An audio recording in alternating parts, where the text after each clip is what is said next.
বৈষম্য বিরোধী ছাত্র আন্দোলনের 6 সমন্বয়ককে ছেড়ে দেওয়ার বিষয়ে এখনো কোনো সিদ্ধান্ত আসেনি বলে জানিয়েছেন ঢাকা মহানগর গোয়েন্দা পুলিশের ডিবি অতিরিক্ত পুলিশ কমিশনার মোহাম্মদ হারুনুর রশিদ।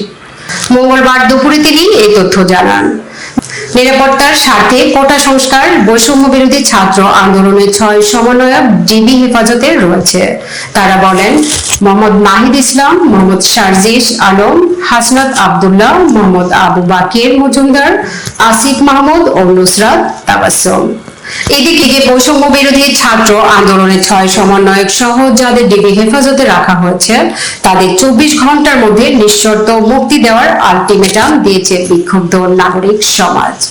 মঙ্গলবার দুপুর 12টায় ডিআরইউ সাগর রুনি মিলনায়তনে আয়োজিত হত্যা, অবৈধ আটক, নির্যাতনের বিচার চায় শীর্ষক এক অনুষ্ঠানে এই আলটিমেটাম দেন ট্রান্সপারেন্সি ইন্টারন্যাশনাল বাংলাদেশ টিআইবির নির্বাহী পরিচালক ডক্টর ইফতেখারুজ্জামান। তিনি বলেন, আমরা এই অনুষ্ঠান শেষ করে ডিবি কার্যালয়ে যাব। আমরা 24 ঘন্টার সময় দিচ্ছি। এই 24 ঘন্টার মধ্যে যাদের আটক করে আনা হয়েছে, ধরে নেওয়া হয়েছে, সেটি বন্ধ করা ও তাদের যদি নিঃশর্ত মুক্তি দেওয়া না হয় তাহলে আমরা বিক্ষুব্ধ নাগরিক সমাজ ডিবি কার্যালয়ের সামনে অবস্থান নেওয়া সহ কঠোর কর্মসূচি দিতে বাধ্য হব।